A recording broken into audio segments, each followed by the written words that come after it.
In this episode, I'm talking about who you need to have in your network. This came from our newsletter readers asking to have me go into a little more detail about who I would say you need to have in your network. And really, the answer depends on what it is you're trying to network for. So, of course, if you're somebody who is in an active job search, you're trying to find a job, you're going to be looking for one group of people. If you're someone who is in a job or in a business and you know you need to network, but you're not, haven't been doing it for a while, that the answer is going to be a little bit different. And I want to break down those different situations today and tell you who I think you should be focusing on when you're networking for each of those situations. So situation number one, you're in an active job search. You either don't have a job or you know you're going to lose your job, or you're worried that you're like, I got to make a move now. So you're networking now to find that next job. The number one person you're trying to, or the two people you're trying to find, are either the recruiter for the job or the hiring manager for the job. Better the hiring manager, but a lot of us will try to reach out to recruiters as well. And it's possible to reach out to recruiters to try to find them. You have to do a little bit of work. With any networking, you're going to have to do a little bit to look around and figure it out who you want to connect with. If you're looking for the recruiter, and I talked with a recruiter named Ed Hahn a few issues ago in the newsletter, and we had a conversation, and he kind of told me, as a recruiter, the best way to reach out to a recruiter. So in his opinion, if you are looking for a job and obviously you know where the job is, what company it's with, and you find a recruiter there, you may not know if that recruiter is working on the job or not, but that's an opportunity for you to ask that question. And so if it's LinkedIn or an email, you're not sending an email that says, hey, I applied for this job. Can you look at my resume? We would never do that. I've never told anybody to send people their resume. It's just, that's all a recruiter gets all day. So if you're the one who does that, you're automatically going to be in the pile of people that they're not going to respond to. If you come at this a different way and you say, hey, I'm interested in working at your company. I saw a position I was interested in. Are you the recruiter working on that position? That's easy for them to say yes or no. And if they say yes, great. You can start a conversation online with them. If they say no, you can then ask, do you know who's working on it? And if so, could you introduce me? Now, is every recruiter going to do this? No. But you have a much higher possibility of success by asking, are you the recruiter working on this, than if you just send them your resume and say, hey, I applied online. For hiring managers, same thing. Okay, so hiring manager is the person making the ultimate hiring decision. And you may look at an organization online. You may go to LinkedIn and you may say, for the company I want to work at, I found somebody who works probably in the department where my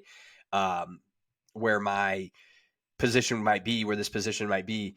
And I'm going to ask this person, hey, I am interested in working at your company. I saw this position. I'm really interested, would love to learn more. Are you the hiring manager for this? And if they say no, again, same question, do you know who might be? And they may not know, and they may either, send you to recruiting, or they may send you to somebody else. But that's who you want to be targeting with your networking when you have an active job search.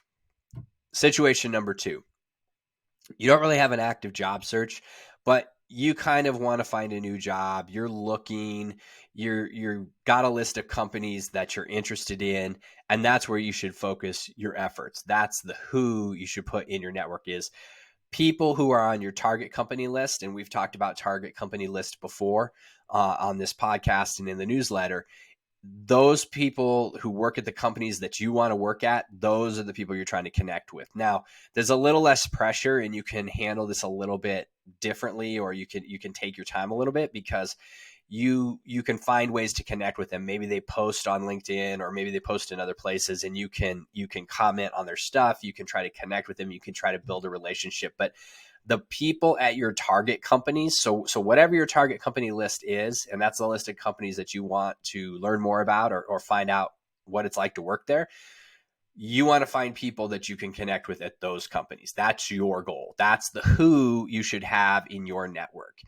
And you want to do that by searching them online. LinkedIn's a great place. You can look at the company name and see the employees, and you can start to find people. And again, you want to find people who are probably more active on the platform than not, right? If you see somebody who's got a profile with a company you're interested in and they haven't commented or done anything ever or in a long time, they may not get back to you. So the who is somebody who's active on LinkedIn or somebody who's active on social media, somebody who works at the company you want to work at, somebody you can start to connect with and learn more about that company. But again, that's going to be for the people that, or for the situation where you're not in a big rush. You might be you might be exploring and open to new opportunities, but you're not rushing, right? That first situation was, I got to find a job, so you got to get connected with people who are as close to the job as possible.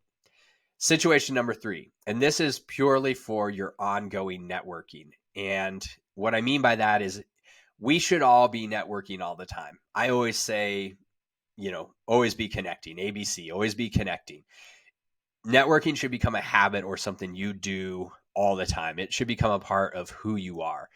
And when you're doing that, it might be even harder to think about who should be in your network if you're in that situation, because you want to be strategic. You don't want to just have a bunch of random people in your network, or maybe you do, maybe that's fine. But you want to make sure you're connecting with people who have common interests, who you can help, who might have opportunities for you. And I wrote a LinkedIn post about this several months ago. I'll link to that in the newsletter.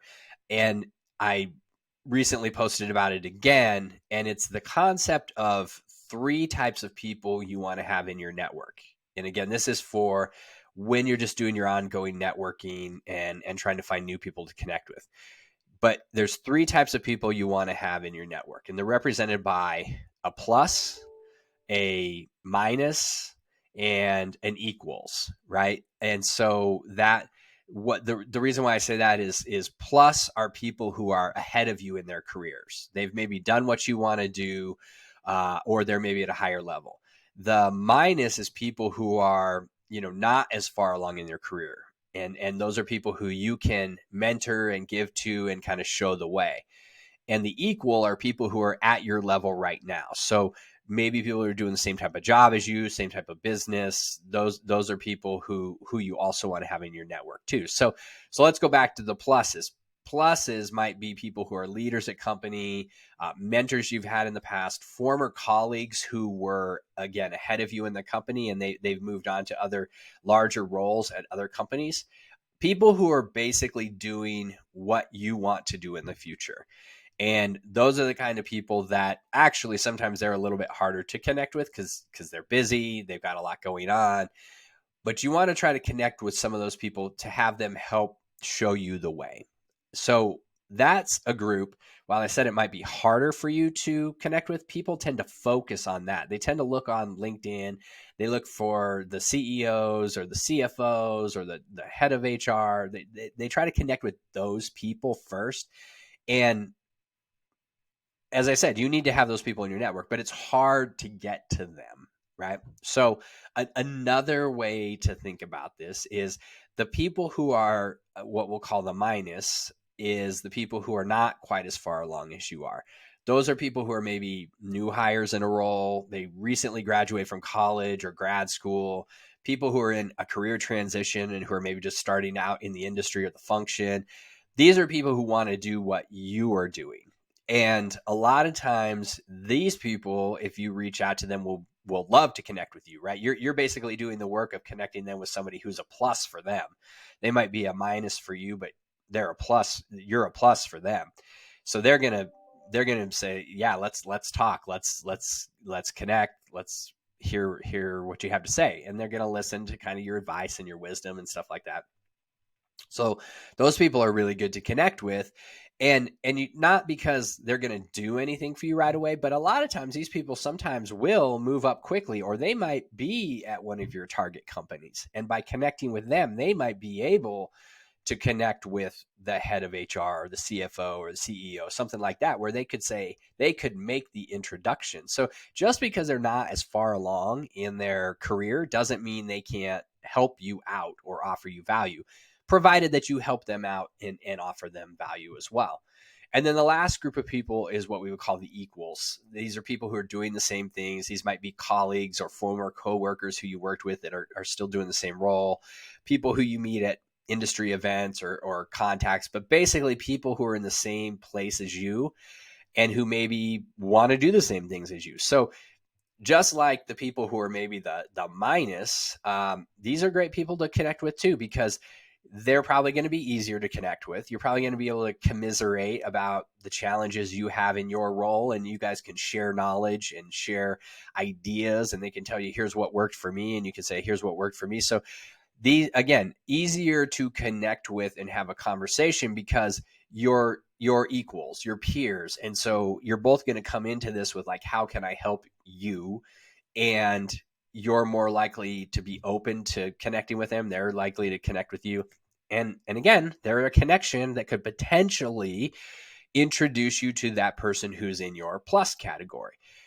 And that's how you should be thinking about it. It shouldn't be thinking about, I'm going to make this one connection. You shouldn't be thinking, Greg, tell me the perfect email or a LinkedIn message to write to get in touch with the CEO of any company. That's not your goal with networking. Well, let me back up. That maybe is your goal with networking. That's not your strategy with networking. That's not how you reach the goal. You reach the goal by connecting with other people and helping them and having them introduce you. So, again, this whole thing was about who to have in your network. I talked about if you're in a job search, you're looking for recruiters and hiring managers. If you're kind of looking for a job, you're not urgent, people who work at your target company. But overlaying all of that is this concept of plus, minus, and equal. And please don't take this to mean that one of these is any better than the other. All three of these types of people are people you should have in your network and people you should be focusing on when you're networking. And when you do that, you're going to be more effective. You're going to find more success. You're going to find more connections and more opportunities. I hope that helps and gives you some ideas of people that you could add to your network. Go out this week, meet some interesting person, find some pluses, some minus, some equals. Make sure you're connecting, always giving to them, giving first, and growing those new relationships. Until next time, have a great one.